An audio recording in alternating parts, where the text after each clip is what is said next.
Taqwa Allah, kumcha Allah subhanahu wa ta'ala, ilikuwa ndiyo lengo mama, ndiyo lengo kuu la ibada ya saum. Allah subhanahu wa ta'ala ametuambia, kutiba alaykumus siyam kama kutiba ala alladhina min qablikum la'allakum tattaqun. Enyi mliomuamini Allah, mmefaradhishiwa mfunge kama walivyofaradhishiwa waliokuwa kabla yenu. Lengo kuu la'allakum tattaqun, ili mpate kuwa ni wacha Mungu. Fa hiya khairu dhakhira, ucha Mungu ndio akiba iliyokuwa bora. Yadakhiruha almuslimun, ndio akiba ambayo wanaiweka Waislamu baada ya kukamilika mwezi huu wa kufunga. Taqwallah sababun litakfiri sayyiati wadhunub, kumcha Allah subhanahu wa ta'ala ndio sababu ya kupata mapenzi ya Allah, bali ni sababu ya kufutiwa makosa na madhambi, wa raf'i darajat, na kunyanyuliwa daraja kubwa mbele ya Allah subhanahu wa ta'ala. Wa man yattaqillah yukaffir anhu sayyi'atihi wa yu'dhimu lahu ajra.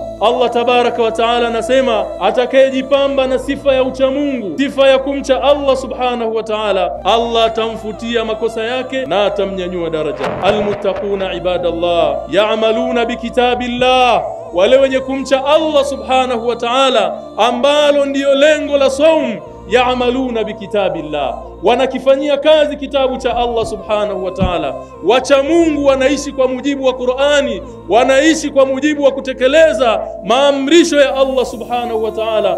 Fayuhilluna ma ahalla Allah, wanayahalalisha yale aliyohalalisha Allah subhanahu wa ta'ala. Wayuharrimuna ma harrama Allah, wacha Mungu wanaishi kuchunga yale aliyoharamisha Allah subhanahu wa ta'ala.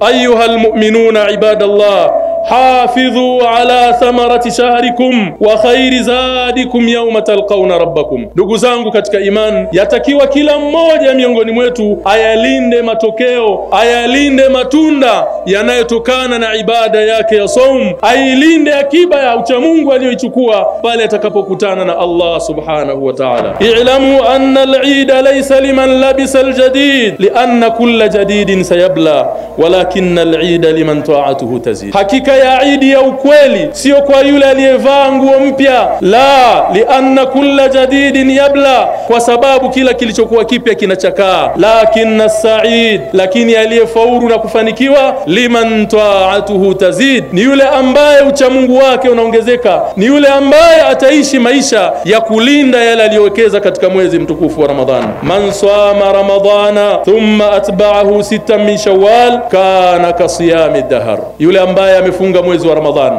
amekamilisha mwezi wa Ramadhani, kisha akafuatisha masiku 6 katika mwezi wa Shawwal, Allah tabaraka wa taala anamlipa malipo kana kwamba amefunga mwaka mzima. Ndugu zangu katika imani, hii ni fursa ambayo kila mmoja miongoni mwetu apupie kwamba isimpite fursa hii. Hakikisha ndani ya Shawwal unapata fursa ya kufunga masiku 6 ili upate hii ikram ya Allah subhanahu wa ta'ala.